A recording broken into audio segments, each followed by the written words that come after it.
Hey guys, welcome back to my channel. Simone here, and today I'm going to be filming my Project Thriller TBR of 2020. As you all know, or probably know, that last year in 2019 I did this and I wasn't very good at it. I did not do the best. I will link down below my wrap up for that so that you can go and see what I read and what I didn't read. So I've decided to make sure that I am more focused on my Project Thriller and all my other TBRs that I have for this year. The last video I just posted was my BookTube Recommend My TBR of 2020.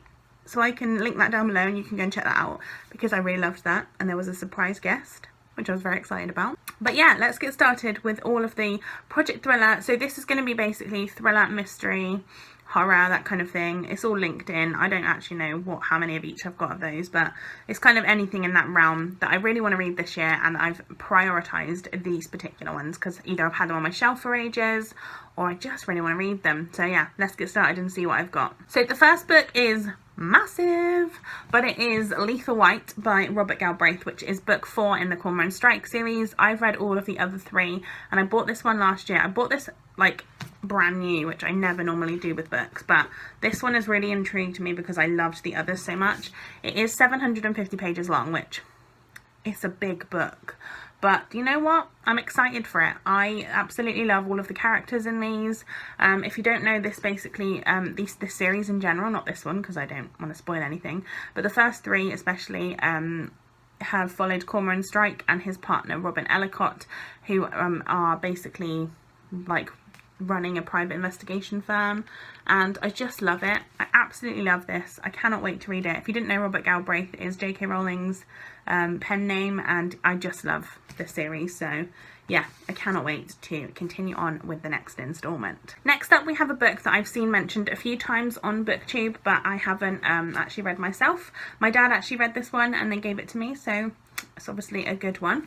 This is Lies by T.M. Logan. This follows a man named Joe Lynch, who is a happily married man until he sees his wife having a confrontation with his family friend. And when he steps in to protect her, he shoves Ben to the ground and then he's not moving, and it's kind of about what happens next. And yeah, I've heard this is really interesting, really great. I don't know too much else about it. And yeah, I'm really looking forward to reading something from a different author as well, because I've never read any T.M. Logan before. So yeah, looking forward to this. Next up, I have a bind up of Stephen King's The Bachman books, and I do want to read all of these. However, I'm not going to read them all in one, because this is, I mean, it's a massive floppy paperback, which I love. Oh, look at the sun outside. So this actually has 3 different stories in. I am particularly interested in the first one initially, which is The Long Walk. It just says, a chilling look at the ultra-conservative America of the future, where a grueling 450-mile marathon is the ultimate sports competition. And this one, I think, how big is this book? So I think it's one of the bigger ones in here.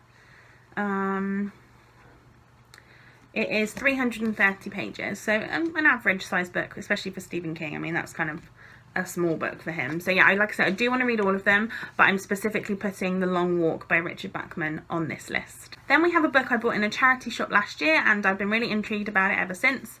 This is The Bone Keeper by Luca Vest. This is another author I have not read anything from before. It follows a woman named Louise Henderson, who when she was a child, they used to sing the song The Bone Keeper, like her parents did and stuff, and now she's a police officer.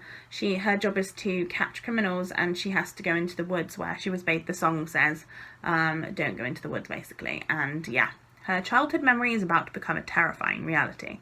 I think this could be quite scary. I've heard really kind of great things about it, and I love the idea. I really enjoy the kind of police officer goes back to where they were a child and something's happened. Like I really liked In the Woods by Tana French for that reason.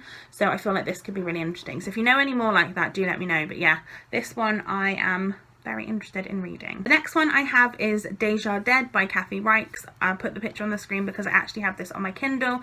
This is the first book in the Temperance Brennan series, which is what the TV show Bones is based on. I absolutely love the TV show Bones. Bones is a forensic Anthropologist, that's the one. And she helps to solve crimes with the FBI along with Agent Seeley Booth, who is like my favourite. And I absolutely love the TV series, and I really want to try and read the books. I have some of them on my shelves, but they're not like, they're the later books in the series. So I have the first one on my Kindle, and I'd love to at least read the first one this year. Next up we have Our House by Louise Candlish, which I recently saw Victoria read this, and I think she put this in her least favourite books of the year. I know that Nicole had read it and said it wasn't quite what she was expecting. However, I feel now that because I've seen those, I do kind of know what I'm expecting at least, so I have a slightly different I think that how this book is like pitched is not particularly good. However, this will be my third Louise Candlish book. I've read one of her books, which was a kind of I don't know, it was like a contemporary book, which was what the hell was that called? That one was The Disappearance of Emily Marr, which I absolutely loved. Then I read The Swimming Pool, which was a thriller mystery, I guess, and I really enjoyed that one too. So I feel like I enjoy her writing, and I believe this has got something to do with property law, which is also up my street. So yeah, I think it's about a woman who comes home from work one day to find there's a family moving into her house, and the thing is, she didn't move out of the house, and she doesn't understand why this has happened, and she didn't sell it. So yeah, I'm really looking forward to this, and yeah, I think I'm gonna have slightly different, I'm hoping I have a slightly different reaction than the other girls have, because now I've seen their reviews, I'm expecting something different from it than they were. So yeah, hopefully this won't disappoint me. Next up we have a book that if you watched my July book haul with Emily and Charlie, the books that I bought when I went to see them, I picked this up at random. I didn't know anything about it, and I decided to just pick this up from a charity shop, and I was intrigued by it, so I ended up picking up this one. This is Cold Granite by Stuart McBride. It's quite a big book. This is 550 pages long, so it is a big book, and I believe this is the first book in a series. Now, like I said, I don't know anything about it really. I'm going to read the back really quickly. So it says, winter in Aberdeen, murder, mayhem and terrible weather.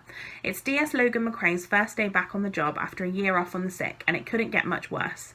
4-year-old David Reed's body is discovered in a ditch, strangled, mutilated and a long time dead, and he's only the first. There's a killer stalking the Granite City, and the local media are baying for blood. Soon the dead are piling up in the morgue almost as fast as the snow on the streets, and Logan knows time is running out. More children are going missing, more are going to die. If Logan isn't careful, he could end up joining them. So it sounds really interesting, sounds completely up my street, and I do think this is one I'm really, really going to enjoy. So yeah, I'm definitely going to get to this one this year. Number 8 is another one I have on my Kindle, and this is Genuine Fraud by E. Lockhart. I don't actually know anything about this. I just know that it's an E. Lockhart book that's been on my Kindle for the longest, and I really want to read it. So yeah, like I said, I have absolutely no idea what it's about. I've heard really good things about E. Lockhart's writing in general though. I think she wrote We Were Liars, which I've not read, but yeah, I've heard good things, so I'm hoping this one is one I enjoy as well. Then we had to get a James Patterson book on this list. Of course we did. There was going to be one anyway, wasn't there? This is The Moors Are Missing by James Patterson. This is 3 thrillers in one book, so I think it's 3 stories.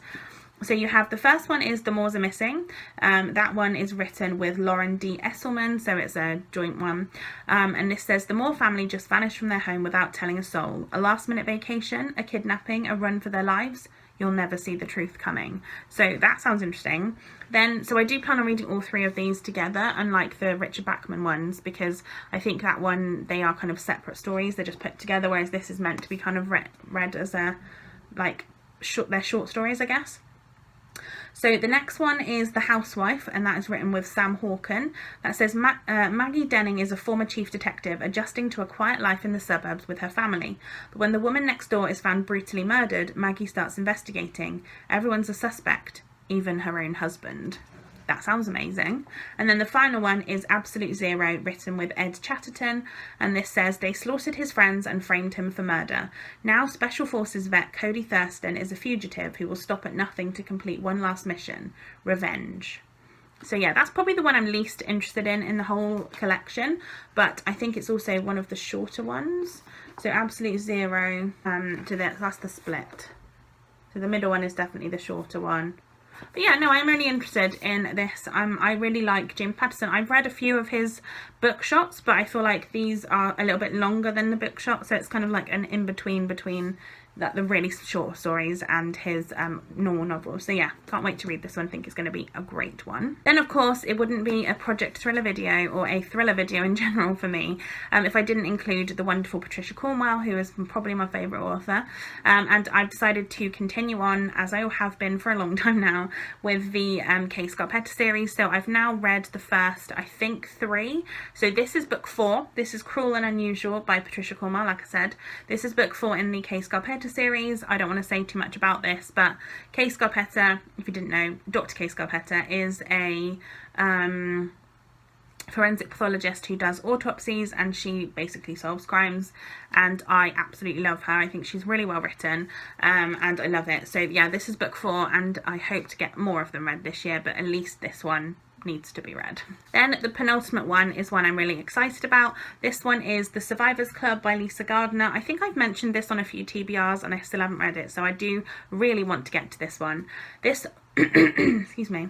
This follows 3 women, Gillian, Carol and Meg, whose lives have changed forever when Eddie Como, the College Hill rapist, came into their lives. They refused to be victims, instead they chose to be survivors. Helping to put him away was one form of justice, but they couldn't deny that secretly they wanted his life destroyed as he had destroyed theirs. So when Eddie is shot down outside the courtroom on the eve of the trial, they are both relieved and revenged, but now they're also prime suspects, and surviving is about to get tougher still. And then, yeah, this sounds fantastic. It has like To Kill a Mockingbird vibes for me, but like from the other side. So yeah, I'm honestly really excited about it, yeah, can't wait to read this. And then the final book that I have decided to include on my Project Thriller TBR this year is a book that I mentioned in my anticipated reads of 2018, did I? I definitely mentioned it in an anticipated reads, and I'm pretty sure it was 2018. I'm not 100% certain. And then I bought this book, and then it's still been sat on my shelf, so now I need to read it. This is Anatomy of a Scandal by Sarah Vaughan. I've not heard loads of great things, but it basically says, a high-profile marriage thrust into the spotlight, a prosecutor who believes justice has been a long time coming, a scandal that will rock Westminster, and the woman caught at the heart of it. So, I think this is, it says on the front, it's a psychological thriller come courtroom drama, which are my 2 favourite things. I absolutely love that. So yeah, hopefully this is one I really enjoy, and I cannot wait. I think this is going to be a fun read. So, oh, here we go. Here you go, guys. These are the books I want to read, as well as I think I have 2 Kindle books. Is it 2 I've got? Yeah, I think 2. 1, 2, 3, 4, 5, 6, 7, 8, 9. Yeah, so these are the books that I want to read for my Project Thriller this year, as well as the 2 on Kindle that I have. I am so excited for my reading. I'm so excited for my reading in 2020. I think that it's going to be fantastic. Like I said, I'll link down below my BookTubers Recommend My TBR video down there for you to go and check out, because that was the last video that went out. And there will also be my general books to read in 2020 coming up, so look out for that one. These are all going to be amazing, I'm sure of it. Let me know which one do you think I should start with, because I am very excited to get to them. Take care, guys, and I'll see you in my next video. Bye!